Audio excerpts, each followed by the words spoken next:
primeira coisa que um hospital precisa ter é identidade.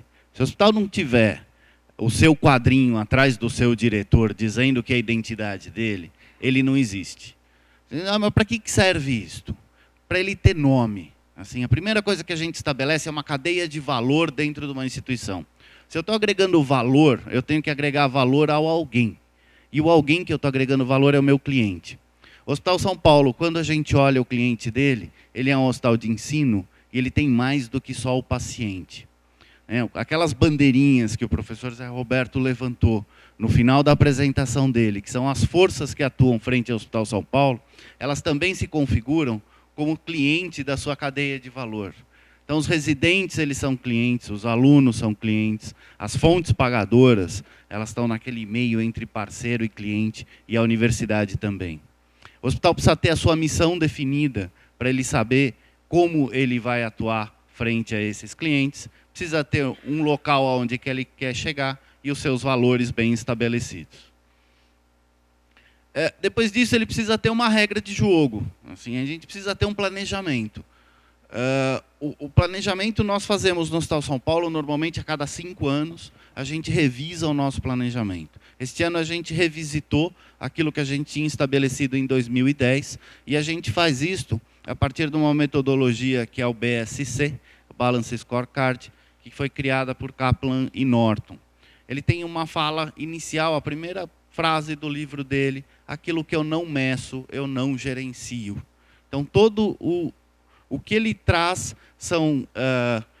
ele abre em 4 esferas este desdobramento, faz com que aqui em cima, normalmente a esfera financeira, está apoiado isto numa cadeia de acionistas. Nós entendemos que o nosso fruto não é o dinheiro que sai desta instituição, não é o lucro que ela gera, e sim o que ela entrega à sociedade. Então, nós entregamos formação de profissional, nós geramos conhecimento, nós provemos bem-estar e nós queremos participar das políticas públicas. Nós melhoramos os sistemas a partir dos nossos profissionais, participando realmente da formação das políticas públicas. Este é o fruto do Hospital São Paulo. É isto que ele entrega na sua sociedade e não dentro de uma cadeia tradicional de valor, onde entrega-se dinheiro ao acionista. Então, aqui, na classificação inicial, na formatação inicial, a última linha é financeira. Na nossa percepção, a última linha ela é social.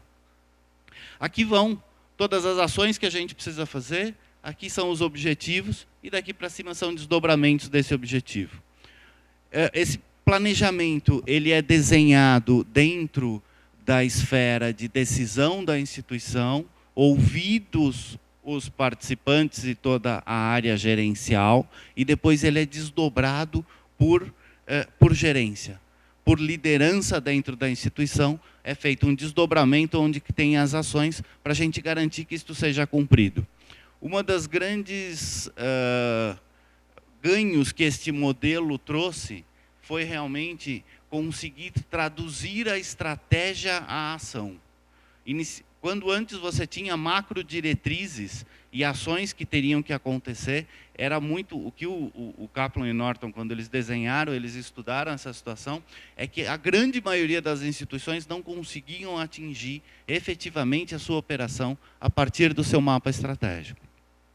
Então, eles criaram este modelo e trouxeram isto, ele desdobra em ação, em meta e em indicador.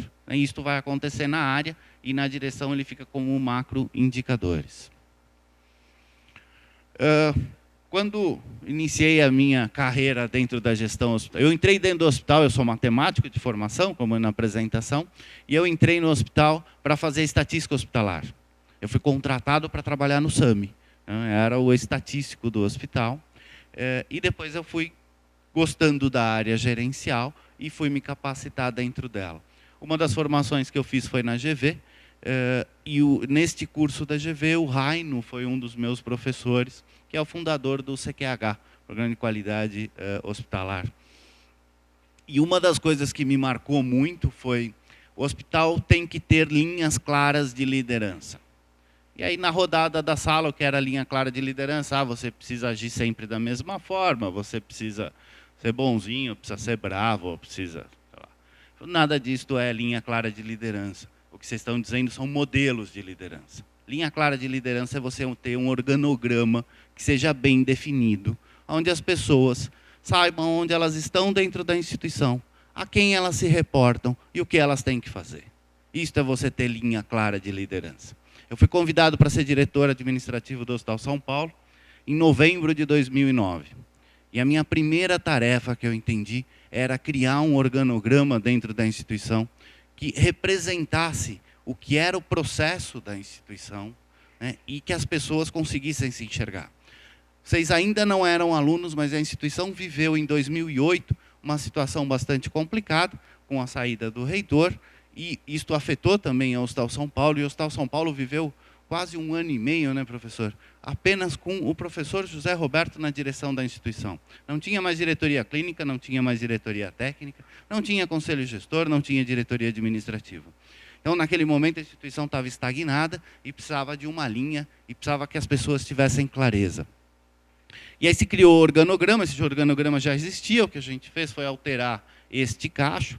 Então, hoje, tem a superintendência, junto da superintendência, acima o conselho gestor, o professor já mostrou a composição dele, as assessorias e 2 grandes diretorias, a diretoria técnica, que compõe a diretoria clínica e a diretoria de enfermagem, e a diretoria administrativa, que abrem os demais cachos. Além dessas 2 diretorias, tem mais 3, RH, financeira e TI, que são diretorias institucionais.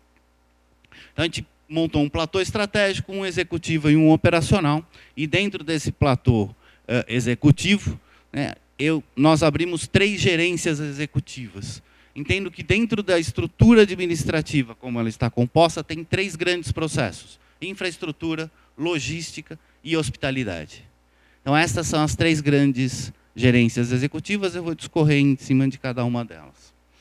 A primeira dela, aqui é o organograma um pouquinho mais aberto, mas não tão conceitual, mais de subordinação.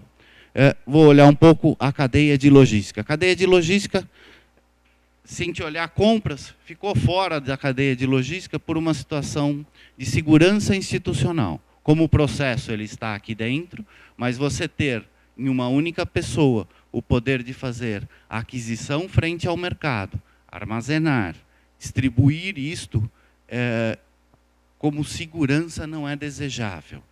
Uma peça desta cadeia, normalmente as instituições tiram e fazem outra subordinação, para que você tenha um pouco de auditoria interna entre os setores.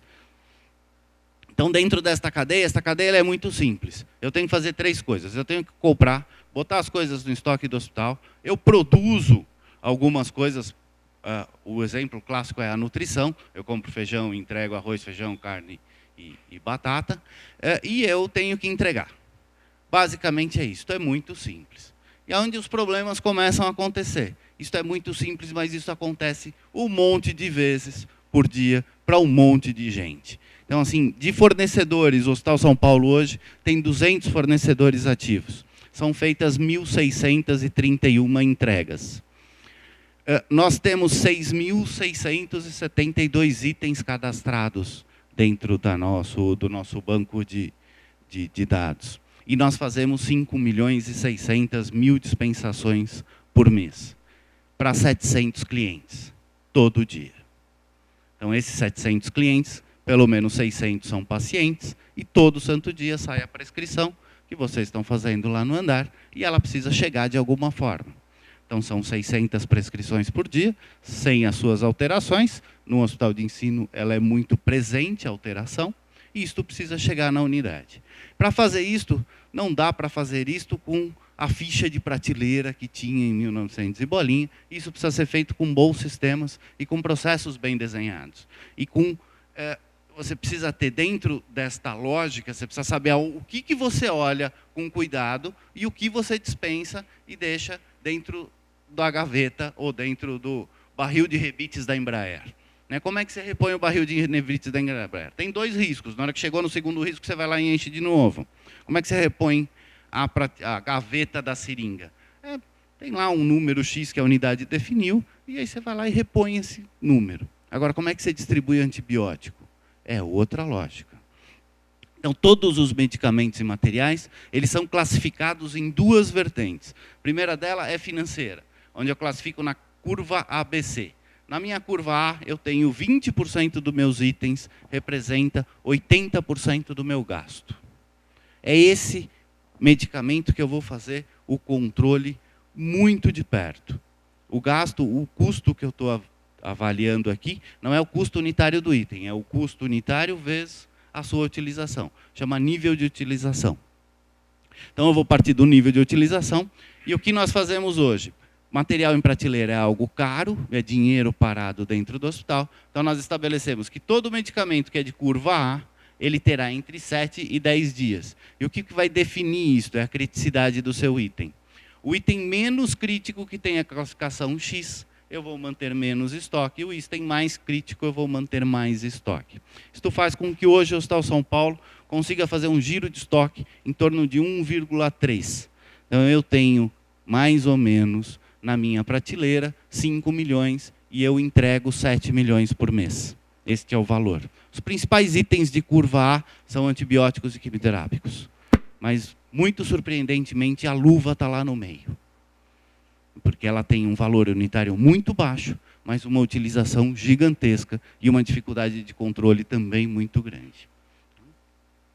Isto tem um modelo, isto está extraído do livro do Barbieri, Gestão de Materiais. Tem diversos modelos para você fazer este controle de estoque, e um deles é o modelo de ponto de pedido. Então eu já estabeleci lá que eu quero um consumo de 1 semana, eu vou manter o meu estoque, esta linha ela vai dar até 1 semana. Quando bater no ponto de reposição, que é o tempo que a empresa, o fornecedor demora para me entregar, eu tenho que startar o pedido, cheguei no meu estoque de segurança, chega de novo o meu produto. Então esta é a lógica, isso vai acontecer com os 6 mil itens. É lógico que não tem ninguém fazendo esse cálculo, tem um sistema bem organizado que faz e sugere ao operador hoje do almoxarifado como ele deve pedir este produto. E como é que eu gerencio isto? Eu não estou olhando, se me mandarem uma planilha com 6 mil itens, eu não consigo enxergar nada.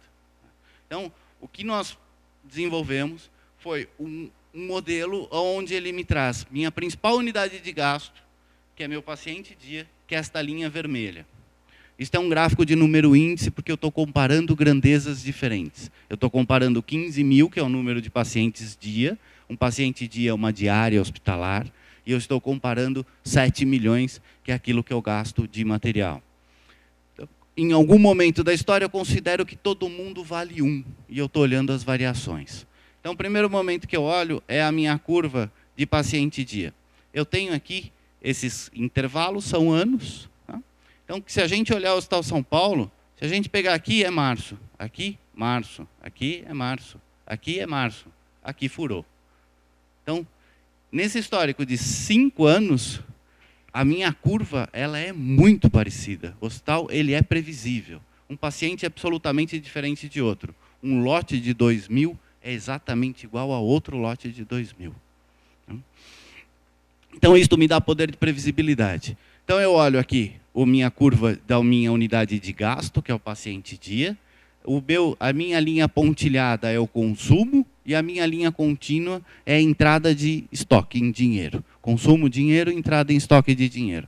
No momento que as linhas se descolam, eu sei que eu tenho problema e que eu tenho que atuar.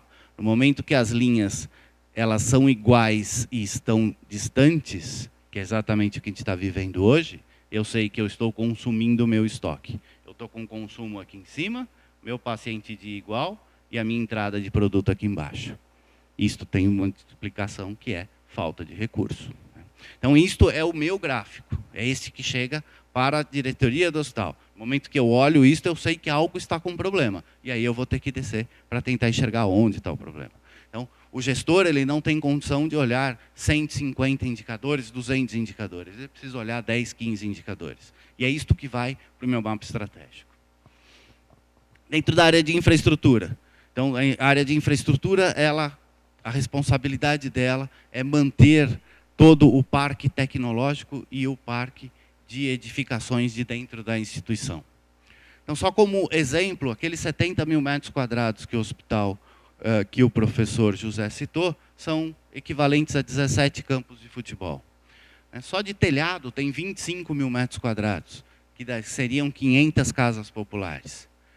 De caixa d'água, de abastecimento, nós temos piscina de 8 raias. Então, nós temos aí 1 milhão de litros, que mantém o hospital por 2 dias. Se eu tiver uma interrupção hoje de água, eu tenho 2 dias de abastecimento só, apesar de ter uma piscina de 8 raias, como na minha caixa d'água. Eu gero de ar-condicionado, eu tenho uma central de geração de água fria, que é equivalente a 1.320 equipamentos de ar-condicionado, um gerador que vale 62 carros populares e uma caldeira que é equivalente a 1.480 chuveiros elétricos. Então, o que esta área fez ao longo desses anos? Ela tem, nós contratamos, fizemos de investimentos em obras 33 milhões, durante o período 2012 e 2015. Nós adquirimos 31 milhões em equipamentos e temos planejado, se hoje o governo nos disser, ou qualquer financiador, seja ele público ou privado, eu tenho 75 milhões, nós já temos um plano diretor institucional e nós sabemos aonde nós vamos gastar. E se nos derem mais 90 milhões de equipamento, nós também sabemos aonde ele deve ser investido, a partir de uma lógica de classificação. Toda esta área está organizada das obras por gráficos de Gantt. Esse gráfico, porque o Hospital São Paulo hoje, ele consegue se manter sem afetar muito a sua produção, 3 obras ao mesmo tempo de áreas assistenciais. Então, por mais que eu receba recurso, eu vou ter que ter um escalonamento e um critério para avaliar isto e saber qual que é o meu cronograma. Toda a obra é feita com documentação fotográfica, a cada 4 meses são entregues relatórios gerenciais padronizados, todos os fluxos estão desenhados e todos os procedimentos estão descritos. E aqui é um modelo de Kaizen que a gente adota quando a gente tem uma situação problema. Esse é o modelo do método Toyota de gerenciamento. Então, todas as áreas, quando você tem uma situação que precisa de uma intervenção baseada em um problema e não em um planejamento, você desenha um Kaizen e, a partir daí, esse Kaizen ele tem um dono e, a partir daí, você faz a atuação. Ele é só um modelo interessante, isso tem que caber numa folha A3. Se não couber de um A3, ele está errado, volta para a revisão, e ele te obriga a fazer um roteiro até você chegar à solução disso.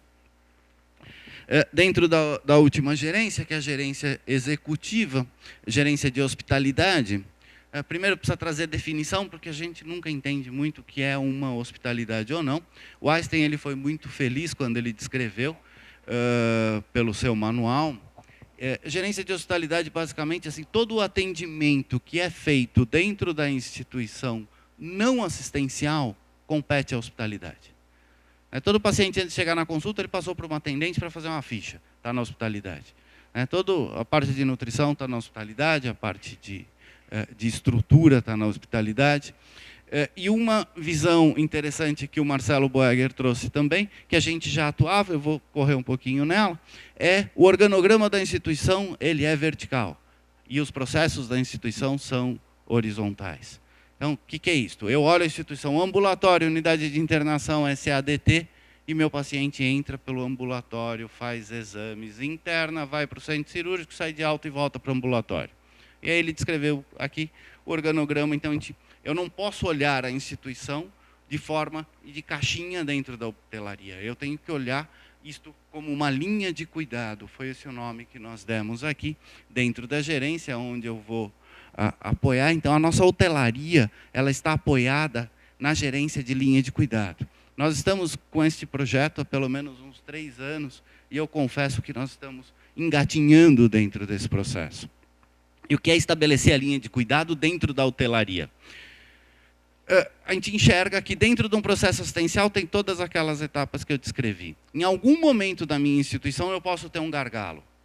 O que seria o gargalo num processo? Pode ser o número de salas cirúrgicas disponibilizadas para uma determinada especialidade. Pode ser o número de vagas possíveis dentro de uma tomografia. Então eu tenho que, a partir do protocolo assistencial, enxergar onde está o gargalo deste processo. Isto que vai ficar na parte de cima do funil são as filas.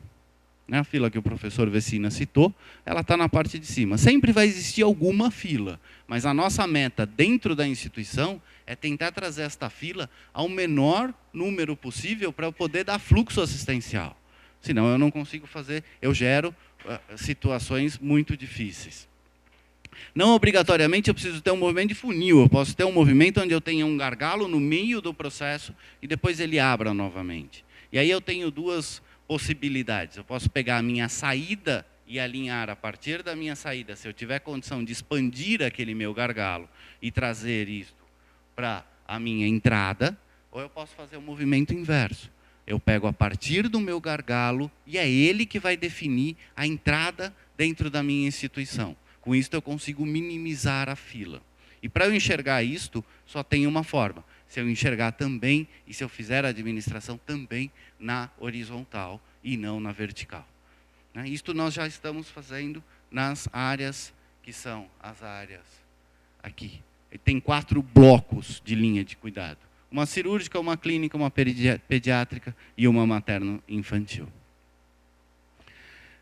Como a área se relaciona, também mapa estratégico, desdobramentos do mapa. A área tem lá dentro o seu antigo SAMI, a área que é responsável por gerar as estatísticas assistenciais, e um relacionamento com o usuário, que a gente usa um modelo que chama PNAS, que é um modelo do governo, e hoje, a cada quadrimestre, em torno de 2.500 usuários são ouvidos, isto é tabulado a partir desse relatório, e é discutido dentro da instituição para saber também qual é a opinião do nosso cliente frente ao nosso serviço. Sempre que a gente escuta o usuário que já está dentro da instituição, o serviço ele vai de bom a ótimo. Quando nós ouvimos o usuário que ainda não conseguiu fazer o seu agendamento inicial, o seu tratamento, a gente vê que o resultado é bastante diferente. O grande problema hoje é acesso. O grande problema das instituições está apoiado das instituições públicas, é o acesso. E aqui o último slide, eu acho que aí tem 4 desafios que a gente olha, o modelo de financiamento que a instituição está vivendo.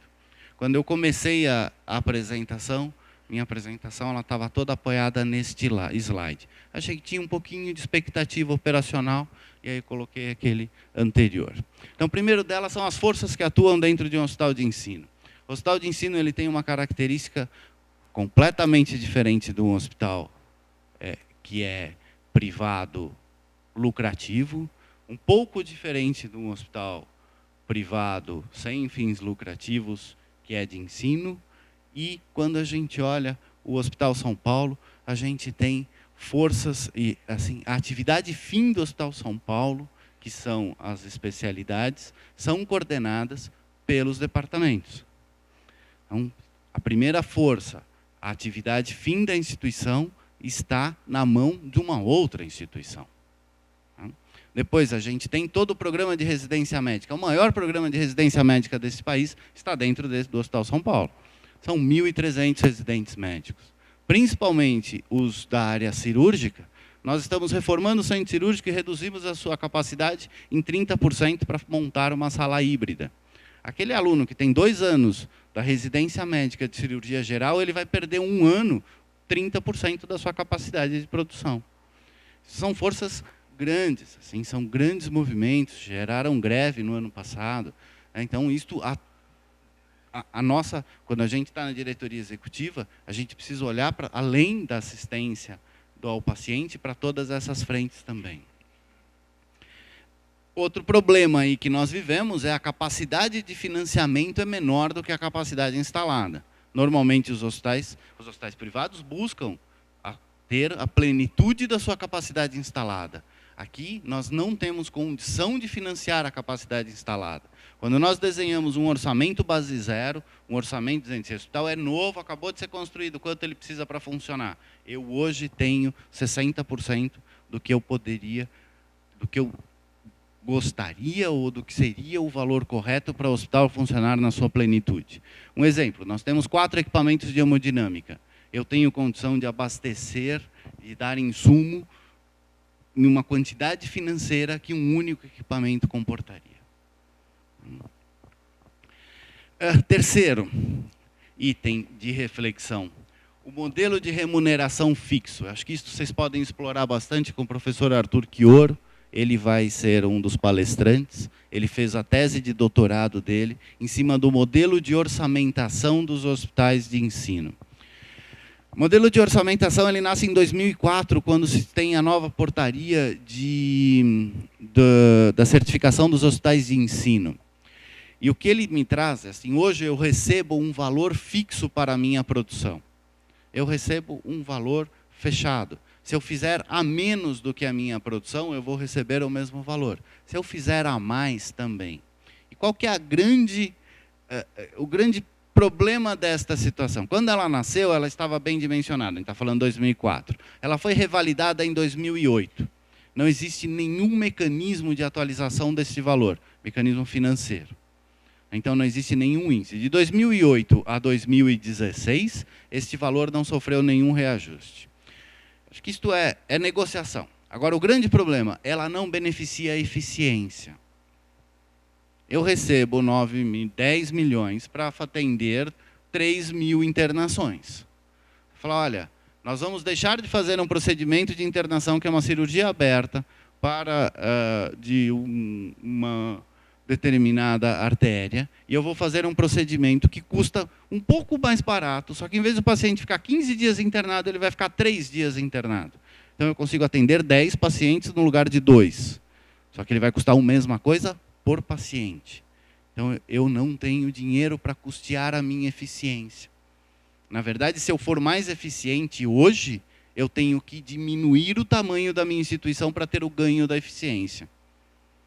Assim, esse modelo, nos seus 10 ou 15 anos de vida, ele precisa ser alterado. Não dá. Em contrapartida aos hospitais privados, que estão sendo remunerados pela sua produção e não pelo seu resultado, o teu ganho de eficiência é diretamente atrelado e é pago. Aqui, o meu ganho de eficiência me gera prejuízo. Acho que esse modelo ele precisa passar por uma alteração. Eu não sei se são os DRGs, se a gente vai ter a capacidade de fazer uma gestão por resultado, mas alguma coisa precisa ser alterada, porque senão ele está levando ao sucateamento e à estagnação dos hospitais públicos. E o último está atrelado a isto também, que a minha receita ela não está atrelada à minha produção. Eu posso produzir o quanto eu quiser, que a minha receita vai estar fixa. Nós produzimos 18 meses, 1 milhão acima da orçamentação, para ter poder de negociação, para conseguir com o gestor receber a partir dos 18 meses esse 1 milhão a mais. Então, acho que esses desafios, eles interferem praticamente assim, na vida da instituição de uma forma que isto tem gerado bastante desconforto, e isto precisa ser alterado. E eu acho que isso precisa ser pensado rápido. Quando nós fizemos uma conversa com o secretário da SAS, ele também trouxe essa percepção de que esse modelo precisa ser alterado. Quando ele nasceu, ele entrou com 20% a mais para todos os hospitais, e foi isso que deu sobrevida para ele. Mas agora eu acho que o modelo de financiamento que está posto, ele precisa passar por uma alteração, e uma alteração grande, tanto nos privados quanto para os públicos. É isso. Obrigado. Primeiro é para o senhor comentar um pouco sobre o que é a IBSER, qual o papel dela na gestão de hospitais. A IBSER ela nasceu em 2012, e ela nasce a partir de um programa que se chama REUF. Mas a sua origem, os hospitais, aqui a gente tem uma característica muito diferente, que é o Hospital São Paulo pertence à SPDM.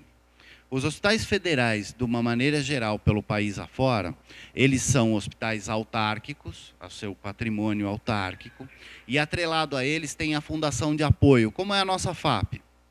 Essas fundações de apoio eram quem recebiam o recurso SUS e tinham contratações na somatória de todos os hospitais da ordem de 25 mil funcionários, contratados pela fundação, trabalhando dentro dessas autarquias, que o TCU chamou isso de terceirizados.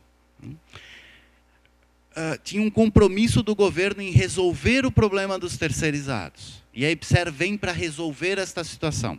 Ela aparece como uma empresa pública, então os hospitais que ela assume, todos os funcionários da fundação são parte por concurso absorvidos ou parte substituídos e passam a ser funcionários da IBSER. Então, ela nasce para resolver este problema, mas, a partir daí, ela ganha um status muito maior. Ela é uma empresa de gestão, ela não é uma empresa de contratação de RH.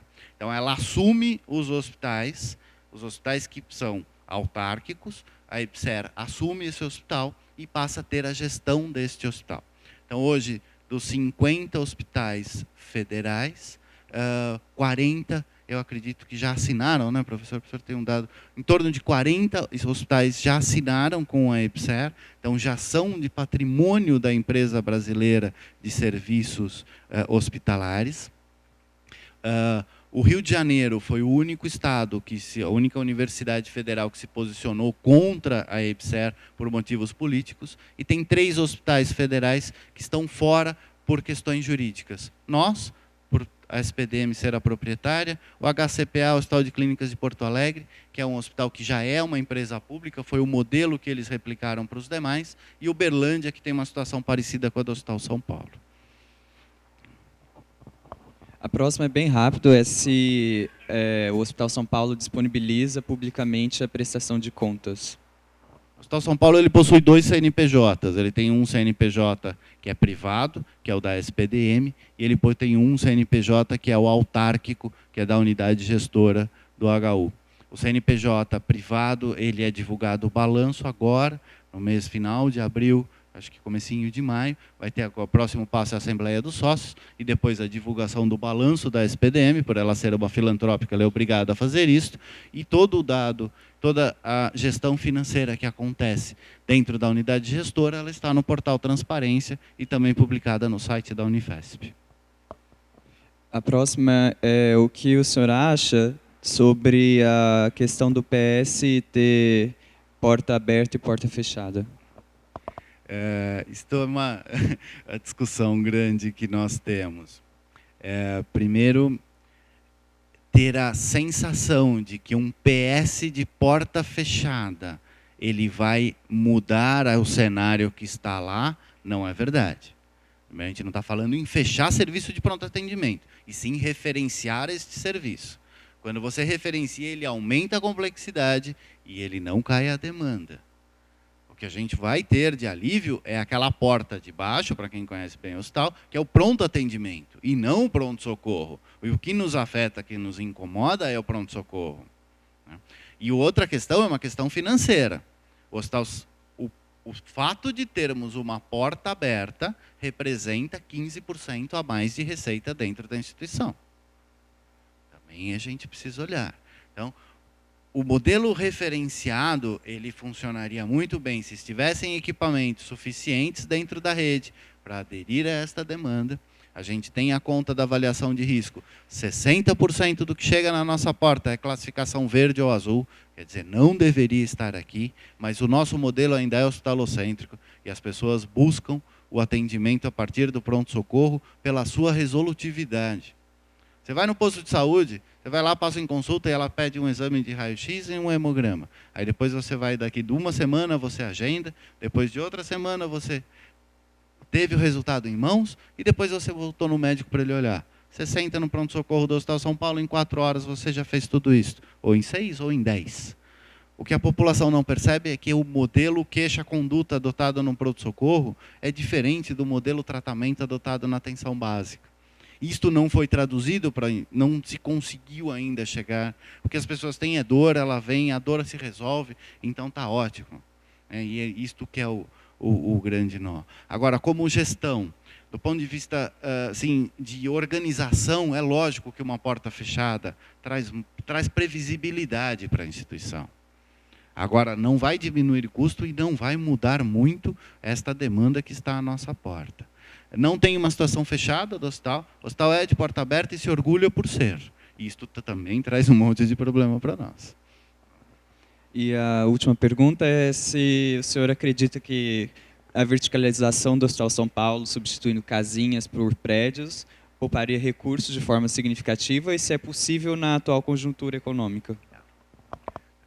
A gente busca a verticalização. Se vocês olharem no mapa estratégico, tem uma bolinha lá que chama uso racional da capacidade instalada.